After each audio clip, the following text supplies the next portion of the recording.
Hi welcome back to our channel. வாங்க இன்றைக்கி குவைத்தில் என்னென்ன நடந்திருக்கு அப்படிங்கிறத பார்க்கலாம். ஸோ இந்த வீடியோ ஃபுல்லாக பார்த்தா தான் தெரியும். அதுக்கு முன்னாடி நம்ம பேஜை மறக்காமல் சப்ஸ்கிரைப் பண்ணிக்கோங்க. நான் உங்கள் அமலா சுந்தர். வாங்க வீடியோக்குள்ளே போகலாம். ஸோ ஃபஸ்ட்டே ஆரம்பிச்சிட்டாங்கப்பா. குவைத் ஸ்ட்ரிக்ட் பண்ண ஆரம்பிச்சிட்டாங்க. காலாவதியான விசா எதுவுமே இப்போ உள்ளே வர முடியாது. அதாவது இப்போ ஒரு ஜாபுக்கு ஒரு 3 மந்த் விசா எடுத்துருப்போம் இல்லையா? ஸோ அந்த 3 மந்த் விசா எடுத்து நேத்தியோட முடிஞ்சிச்சு அப்படின்னா இனி உள்ளே என்ட்ரி ஆகக்கூடாது. புது விசா அப்ளை பண்ணி தான் என்ட்ரி ஆகணும் அப்படிங்கிற மாதிரி ரூல்ஸ் கொண்டு வந்துட்டாங்க. இந்த போருக்காக இதெல்லாம் எக்ஸ்கியூஸ் கொடுத்துருந்தாங்க. ஆனால் இப்போதைக்கு அந்த எக்ஸ்கியூஸ் கிடையாது அப்படிங்கிற மாரி சொல்லிட்டாங்க.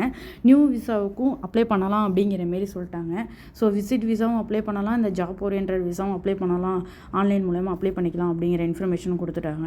ஸோ இந்த கிட்டத்தட்ட முடிய போகிற, அதாவது காலாவதி ஆக போகிற விசா உள்ளே என்ட்ரி ஆக முடியாது. இதை நல்லா தெரிஞ்சுக்கோங்க. நான் இன்னும் 2 நாள் இருக்குது, நான் உள்ளே என்ட்ரி ஆகலாமா அப்படிங்கிறது உங்களுக்கு அந்த 2 நாளுக்குள்ளே என்ட்ரி ஆகிட்டு திரும்பி நியூ விசா அடிக்கிறீங்க அப்படின்னா உங்களுக்கு உள்ளே அலோடு இல்லை அப்படின்னா அது கஷ்டம். ஸோ நீங்கள் நியூ விசா அப்ளை பண்ணி எல்லாத்தையும் ரெடி பண்ணிட்டு தான் திரும்பி உள்ளே வர மாதிரி இருக்கும். சரி வாங்க அடுத்த நியூஸ்க்குள்ளே போகலாம். ஸோ நெக்ஸ்ட் நியூஸ் என்னென்னா, இப்போ குவைத்துலேருந்து நீங்கள் ட்ரான்சாக்ஷன், அதாவது மணி ட்ரான்ஸ்ஃபர் பண்ணுறீங்கன்னா இனி குவைத் மொபைல் ஐடி கட்டாயம் அப்படின்னு சொல்லிட்டு இன்ஃபர்மேஷன் கொடுத்துட்டாங்க. இது எதுக்கு அப்படின்னா நீங்கள் தான் அப்படிங்கிறது இது பண்ணுறதுக்காக தான் சொல்லியிருக்காங்க.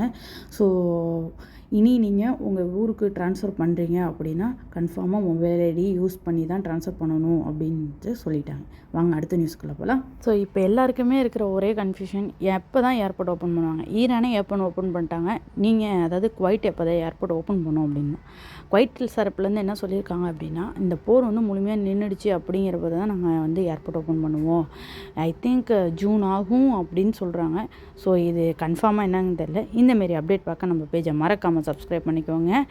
ஸோ நான் உங்கள் அமலா சுந்தர். இந்த வீடியோவை உங்கள் ஃப்ரெண்ட்ஸ் அண்ட் ஃபேமிலிக்கு ஷேர் பண்ணுங்கள். விசிட் விசா ஓப்பன் ஆகிடுச்சுங்க. வேணுங்கிறவங்க குவைட்டுக்கு இனி வரலாம். ஓகே டாட்டா, பாய்.